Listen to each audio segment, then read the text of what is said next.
और अब बात आजादी के अमृत महोत्सव की। आजादी का अमृत महोत्सव मनाया जा रहा है। इसके तहत काकोरी शहीद स्मारक में विशेष कार्यक्रम का आयोजन हो रहा है, जहां सीएम योगी आदित्यनाथ ने शहीदों के परिजनों को सम्मानित किया है। ब्रिटिश सत्ता ने जो दमन किया, उस दमन की परिणति देश के अंदर क्रांति की लौ को सुलगाने में भी उसने बड़ी भूमिका का निर्वहन किया।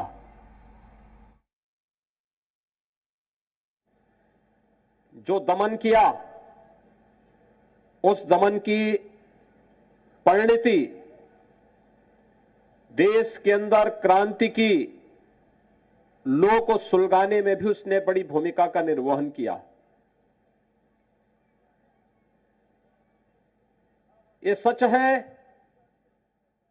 कि भारत विदेशी आक्रांताओं और विदेशी हुकूमत के नीचे कुछ समय तक आजादी को बंधक रखने के लिए मजबूर हुआ था, लेकिन भारत की जनता ने कभी इसे स्वीकार नहीं किया। अलग अलग समय में देश के अंदर अलग अलग स्थानों पर देश की आजादी के लिए भारत के उस समय के उन महापुरुषों, क्रांतिकारियों और युवाओं ने निरंतर प्रयास किया। 1857 में सामूहिक रूप से देश की आजादी के लिए एक सामूहिक प्रयास हुआ था, और यह प्रयास न केवल बलिया, गोरखपुर, बिठूर, झांसी, मेरठ, बल्कि प्रदेश और देश के अलग अलग स्थानों पर देखने को मिला था। 1857 के बाद उस समय ब्रिटिश हुकूमत को लग गया था कि अब बहुत दिनों तक वे भारत के अंदर अपनी निरंकुश सत्ता का संचालन नहीं कर पाएंगे। उनके अत्याचार बढ़ गए थे, उनकी प्रताड़ना बढ़ गई थी, और अलग अलग तरीके से वह भारत के क्रांतिकारियों को, भारत के युवाओं को और भारत के समर्थक, भारत की आजादी के समर्थक, उन सभी लोगों को प्रताड़ित करने लग गए जिनसे उन्हें लगता था कि ये भारत की स्वाधीनता के लिए प्रत्यक्ष या अप्रत्यक्ष रूप से योगदान दे रहे हैं। 1922 में गोरखपुर के चौरी चौरा में चौरी चौरा की ऐतिहासिक घटना होती।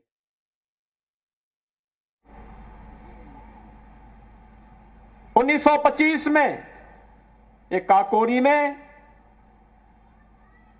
काकोरी कांड से जुड़े हुए नायकों ने ब्रिटिश खजाने को लूट करके एक चुनौती ब्रिटिश हुकूमत को दी थी, और ये निरंतर चलता रहा। ये हमारा सौभाग्य है।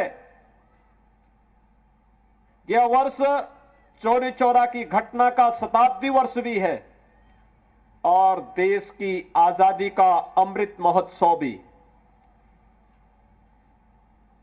काकोरी घटना के जो नायक थे, उन नायकों में राजेंद्र नाथ लाहिड़ी, पंडित राम प्रसाद बिस्मिल, ठाकुर रोशन सिंह, अस्फाउल्लाह खां, इन 4 क्रांतिकारियों को ब्रिटिश हुकूमत ने बिना किसी सुनवाई को पूरा हुए 19 दिसंबर की तिथि तय की थी कि 19 दिसंबर 1927 को इनको फांसी दी जाएगी, लेकिन राजेंद्र नाथ लाहिड़ी को गोंडा की जेल में 2 दिन पहले ही फांसी दे दी गई। यानी कैसे कानून की ध्वजियां उड़ाई जाती थी, यह दृश्य उस समय भी आप देख सकते हैं। 2 दिन पहले फांसी दी गई क्योंकि उन्हें यह पता था कि राजेंद्र नाथ लाहिड़ी कहीं जेल से बाहर न भाग जाएं और 19 दिसंबर को भाइयों बहनों गोरखपुर जेल में पंडित राम प्रसाद बिस्मिल को, फैजाबाद जेल में सफाउल्लाह खां को और नैनी की जेल में इलाहाबाद में ठाकुर रोशन सिंह को फांसी दी गई। ये 3 क्रांतिकारियों को एक ही दिन फांसी दी गई।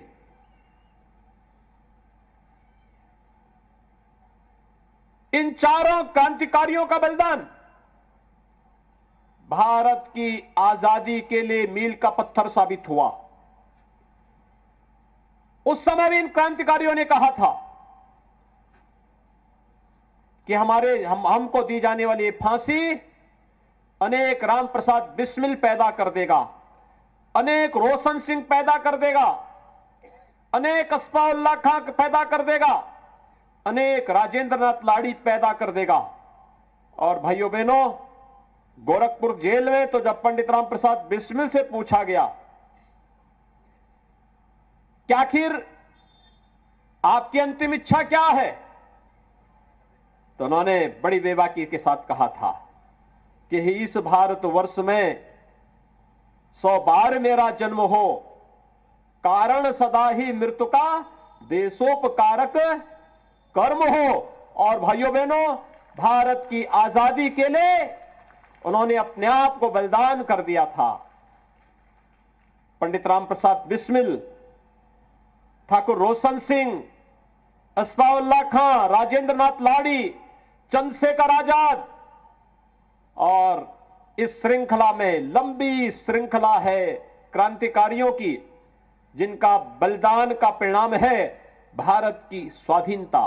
स्वतंत्र भारत में इतने उन्मुक्त वातावरण में भारत के विकास के लिए, भारत के लोक कल्याण के लिए, भारत के अंदर गांव, गरीब, किसान, नौजवान, महिलाएं और समाज के प्रत्येक तबके के विकास के लिए आज सरकारें कुछ कर पा रही हैं, तो उसके पीछे प्रेरणा है इन महापुरुषों का, इन क्रांतिकारियों का, इन देश के लिए मर मिटने वाले उन बलिदानियों का, जिसकी परिणति आज ये भारत तेजी के साथ दुनिया की एक महाताकत बनने की ओर अग्रसर है। और इसीलिए देश के यशस्वी प्रधानमंत्री श्री नरेंद्र मोदी जी ने देश का आह्वान किया कि देश अपनी आजादी का अमृत महोत्सव में प्रवेश कर गया है। आजादी के 75 वर्ष हम सबको आत्मावलोकन करने का एक अवसर दे रहा है। हमने क्या खोया है और क्या पाया है इन 75 वर्षों में। अमृत काल है। अमृत काल में देश के हित में कुछ करेंगे तो उन बलिदानियों को, क्रांतिकारियों को शांति मिलेगी, उनका आशीर्वाद प्राप्त होगा। और अगर देश के साथ कोई गद्दारी करेगा तो फिर उस अपयश के पाप से जीवन भर लोगों को भुक्तभोगी होना पड़ेगा।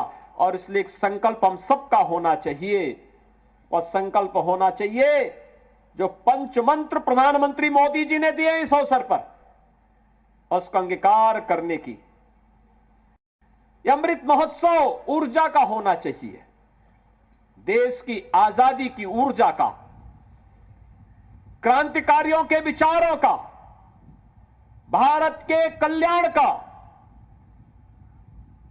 भारत को दुनिया के अंदर एक महाताकत बनाने का, भारत को आत्मनिर्भर बनाने का।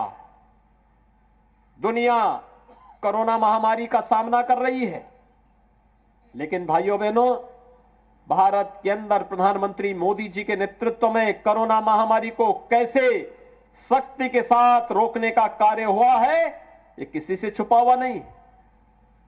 लेकिन सतर्कता और सावधानी आवश्यक है, और इस सतर्कता और सावधानी के साथ आप सबको जोड़ने के लिए आज एक बार फिर से मैं आपके बीच उपस्थित हुआ हूं, आपसे कहने के लिए, आपको इस बात के बारे में बताने के लिए कि स्वाधीनता का यह आंदोलन जिन क्रांतिकारियों ने अपना बलिदान देकर के चुकाया था, आज उसी का परिणाम है कि देश के अंदर 135 करोड़ लोगों को बचाने के लिए फ्री टेस्ट, फ्री उपचार, फ्री में वैक्सीन और फ्री में राशन की व्यवस्था प्रत्येक नागरिक को बिना भेदभाव के उपलब्ध कराने का कार्य अगर सरकार कर रही है, इसलिए क्योंकि देश स्वाधीन है, सरकार की जवाबदेही है, सरकार अपनी जवाबदेही के साथ पूरी प्रतिबद्धता के साथ कार्य कर रही है।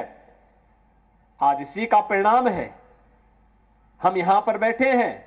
इसके ठीक बगल से लखनऊ रिंग रोड बन रही है।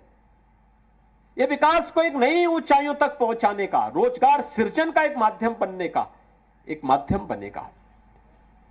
आज इसी का परिणाम है कि हर गरीब के पास अपना मकान हो। सरकार ने प्रधानमंत्री आवास योजना लागू की। हर गरीब के पास अपने घर में रसोई गैस का कनेक्शन हो। सरकार ने इसके लिए प्रधानमंत्री उज्ज्वला योजना लागू की। हर गरीब के पास अपना विद्युत का कनेक्शन हो, इसके लिए सौभाग्य योजना लागू की। हर कन्या का उन्नयन हो, इसके लिए मुख्यमंत्री कन्या सुमंगला योजना लागू की। कोई भी कन्या दहेज के कारण वैवाहिक बंधन से वंचित न रहने पड़े, इस दृष्टि से मुख्यमंत्री सामूहिक विवाह की योजना लागू की गई। कोई भी गरीब उपचार के अभाव में दम न तोड़ने पाए, इसके लिए प्रधानमंत्री आयुष्मान भारत योजना लागू की गई। हर एक व्यक्ति के लिए उसके अनुरूप योजनाएं लागू करने के साथ साथ जीवन के प्रत्येक क्षेत्र में जो प्रयास हो रहे हैं, ये प्रयास इसी दिशा में हो रहे हैं जिससे हर गरीब के चेहरे पर खुशहाली लाई जा सके, हर बेटी को सुरक्षा की गारंटी दी जा सके, हर नौजवान को आर्थिक स्वावलंबन की ओर अग्रसर किया जा सके और भारत के प्रत्येक नागरिक को सुरक्षा का बोध कराते हुए, स्वावलंबन की ओर अग्रसर करते हुए आत्मनिर्भर भारत की परिकल्पना को साकार करने के लिए आगे बढ़ाया जा सके। आजादी के इस अमृत महोत्सव वर्ष में इन सभी कार्यक्रमों के साथ जुड़ना हम सबके लिए सौभाग्य की बात है। आज मैं काकोरी ट्रेन एक्शन से जुड़े हुए उन महानायकों को, जिन्हें आजादी के दिन पर 1927 में फांसी दी गई थी, जिसमें पंडित राम प्रसाद बिस्मिल, ठाकुर रोशन सिंह और सफाउल्लाह खां, इन सबको फांसी दी गई थी। आज ही के दिन पर 1927 में इन सभी भारत माता के सपूतों को, भारत माता के इन महानायकों को विनम्र श्रद्धांजलि अर्पित करते हुए प्रदेश शासन की ओर से उन्हें कोटि कोटि नमन करता हूं। राजेंद्र नाथ लाहिड़ी जी को 2 दिन पूर्व यानी 17 दिसंबर 1927 को उन्हें फांसी दी गई थी गोंडा में। उन्हें भी इस अवसर पर कोटि कोटि नमन करते हुए विनम्र श्रद्धांजलि अर्पित करता हूं और आप सबका मैं आह्वान करता हूं कि हम सब मिलकर के भारत माता के उन महान सपूतों का, उन क्रांतिकारियों के प्रेरणा से हम लोग अनुप्रेरित होकर के भारत की स्वतंत्रता को बनाए रखने के लिए, इसे क्षुण्य बनाए रखने के लिए, भारत को दुनिया की एक महाताकत के रूप में स्थापित करने के प्रधानमंत्री मोदी जी के संकल्प के साथ हम सब जुड़ करके कार्य करेंगे। आप सबके प्रति मैं अपनी शुभकामनाएं देता हूं। धन्यवाद। जय हिंद।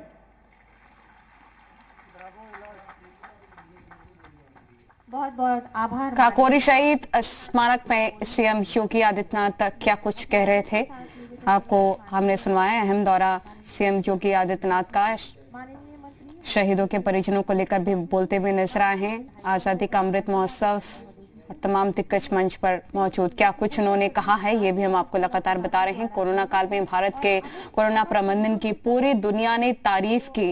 135 करोड़ लोगों को बचाने के लिए भी फ्री वैक्सीन का इंतजाम किया गया। सरकार के द्वारा निरंतर फ्री वैक्सीन दी गई और जनता कैसे लाभ उठा रही है उन योजनाओं का, उसके बारे में भी जानकारी सीएम योगी आदित्यनाथ ने मंच से दी है।